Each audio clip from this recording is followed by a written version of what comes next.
Salam hörmətli müəllimlər, hörmətli həmkarlar, hər birinizi xoş gördük. Mən Orxan müəllim, ixtisas qruplarında paylaşdığım 3 sualın indi isə izahlarını sizlə paylaşacağım. Belə bir bərabərsizliyi həll etməyimizi bizdən istəyir. İndi burada nədir məsələ? Bir çox yol ola bilər, amma bu sualda belə bir yol fikirləşmişəm. Bu ifadə bundan tərsdir. Yəni daha doğrusu bu ifadə biri məxrəcdə, biri sürətdədir. Düşünürəm ki, yəni bu birinci kəsin sürətdə bundan olsa, bir-birinə tərs olsa koşuya gətirə bilərəmmi deyə düşünürəm. Amma koşuya gətirirəmsə, bunlar bir-birinə tərs olsa burada 2 olmalıdır. Bax, fikir verirsinizmi? Bəzən müdavimlər soruşur ki, müəllim, hardan bildiniz ki, onun üzərinə 1 əlavə etməliyəm? Yəqin ki, ipuclarını hiss elədiniz. Bəli, ipuclarını yəqin hiss elədiniz.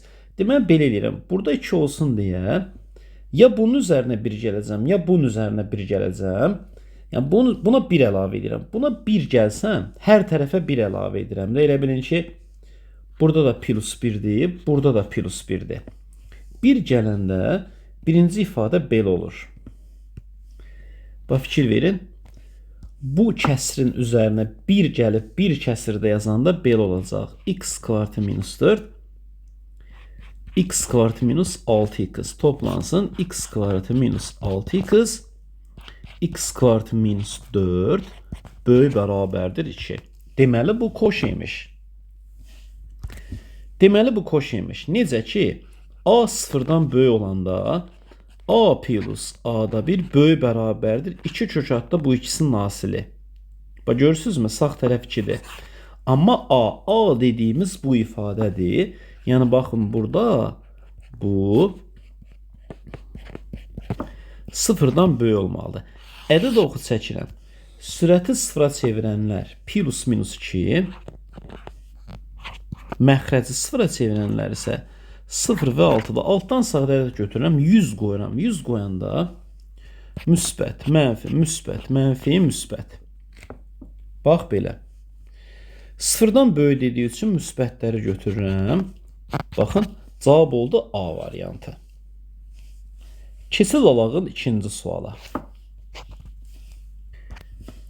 İkinci sualda öz ixtisas qruplarımızda belə deyim ki, bu sual tipindən çox işlətmişik. Bu sualların hekayəsi nədən ibarətdir? Burada gördüyünüz ədədlər var, 1 və 4. İndi bu fx-2 funksiyasıdır. Yəni bu qrafik. fx-2 bərabərdir sıfıra çevirən ədədləri verin. Yəni x-1, x-4. Amma burada bir detalı var ki, onu tutmalısınız ki, burada bəzən qarşıya mənfi düşür. Məsələn, buradan 3 götürüb qoyanda, tutaq ki, istədiyiniz aralığı yoxlayar bilərsiniz, buranı da, buranı da. Məsələn, 3 qoyanda ordinat müsbət olur. Bu ifadənin cavabı buradan götürücü nöqtənin ordinatıdır. Məsələn, 3 qoyanda müsbət olur. Amma burada görürəm ki, 3 qoyanda mənfi olur. Mənfini atıram ki, müsbət olsun. Məsələn, bu istəyirsiniz birdən soldakı ədədi yoxlayın, hansısa bir ədədi. Məsələn, 0 qoyanda müsbət olur. Amma burada 0 qoyanda görürsünüz ki, nə olur? Bir də burada bir məsələ var. Tələsməyə, burada kvadrat olmalıdır. Nəyə görə? Çünki kvadrat olanda təşkarlı kök olurdu. Təşkarlı kökün sağı və solu eyni işarə olurdu. Baxın, ikisi də müsbətdir. Amma kvadrat yerinə modula da qoya bilərsiniz. Modula da qoymaq olar. Fərqi yoxdur. İndi bu kvadrat olanda, bax, fikir verin, birdən solda belə götürün. Məsələn, 0 qoyanda müsbət olur. Amma burada 0 qoyanda bu müsbət, bu mənfi olurdu. Baxın, mənfini atırıq ki, müsbət olsun. Bu tamam. Bizə lazımdır x plus 1 olsun. Polinom dərsini xatırlayırıq. X-in yerinə nə versəm, x plus 1 alaram. X-in yerinə x plus 3 verməliyəm. Burada verdiyimi burada da verməliyəm. Burada da x plus 3 verirəm. Burada da x plus 3 verirəm. Olacaq fx plus 1 mənfi x plus 1'in kvadratı vurulsun x minus 1. Ədəd oxunu çəkək. Daha doğrusu burada 2 olur. Hə. Deməli, birincini sıra çevirən -2, ikincini sıra çevirən 1. Amma bir də bunun məxrəci var. Bu ifadə x minus 2 təbii ki, onu da verib sıfırdan böyük etməliyik. Məxrəci sıra çevirən 2-dir. 2-dən sağda ədəd qoysam, 10 qoysam, məsələn, bu müsbət, bu müsbət, bu müsbət, qabaqda mənfi var deyə mənfi olacaq. Mənfi, müsbət, mənfi. Kvadrat varsa -2, bunu sıra çevirən ədəd təkrarlı kökdür. Sağı hansı işarədirsə, solda o işarə olmalıdır. Bizə yəni müsbətlər lazımdır. Vəsiyo, 1-2 arasında da heç bir tam həll yoxdur. Cavab onun içində olur A bəndi. Bizdən sayını soruşur. Bax belə. Keçid alağın 3-cü suala. 3-cü sual isə bundan ibarətdir. Bu tip suallarda gəlin bunu həll eləyək. Köklər 7 və -1-dir. Ədəd oxu çəkirəm. Dol nöqtə. -1 burada, 7 burada. 8 qoysam, məsələn, görürəm ki, bu müsbət olur. Ümumiyyətlə, x kvadrat əmsalı müsbətdirsə, kiçikdirsə orta xətt denir. Bu zaten hamımızın bildiyi bir bərabərsizlikdir. Bəzi müəllimlər səhv edir. Götürüb bu aralığı burada birbaşa x-in yerinə yazır.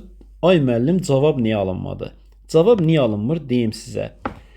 Məsələn, x kvadratının ən kiçik alması üçün buradan bu parçadan x-ə 0 verməlisiniz. Amma bunun ən kiçik olması üçün x-ə 7 verməlisiniz.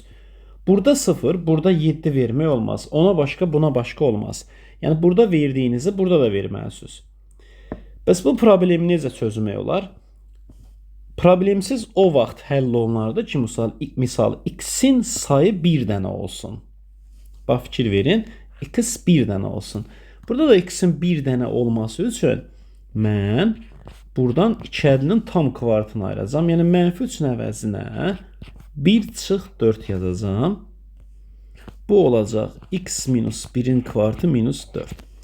X -1 7 parçasıdır.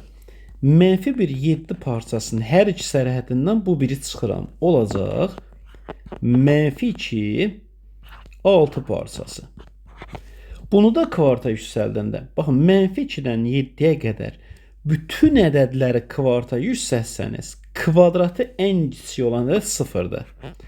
Məsələn, tamları götürsəm elə, -2-nin kvadratı 4 olur, -1-in kvadratı 1 olur, 0-ın kvadratı 0 olur. Hamısını fikrinizdə kvarta yüksəldin. Görəcəksiniz ki, kvadratı ən böyük olan ədəd 6-dır. Bundan 4 çıxıram. 0 çıx 4 -4. 36 çıx 4 olacaq 32. Bunun neçə tam həlli var? Cavab D-dir. Yəni 4 dənəsi mənfi, 32 dənəsi müsbət, elədi 36 dənə. Ortada bir dənə də 0 var, elədi 37 dənə. Və yaxud da sayın tapılması üçün belə bir qayda var. Parça daxilində sayı tapanda sağ sərhəddən sol sərhəddə çıxıb üstünə 1 gəlirəm. Görürsünüz, 37-dir. Məsələn, biri düz 1 əyri mötərizə olsa eləcə çıxıram. 32 çıx -4 36 eləyir. İkisi də əyri mötərizə olsa çıxandan sonra 1 çıxıram. Bax belə, elədi 35 dənə. Neysə, burada cavab oldu 37. Sağ olun, gecəniz xeyrə qalsın. İzahlarla bağlı narazılığınızı və yaxud razılığınızı rəy bölməsində gözləyirəm. Allah amanda.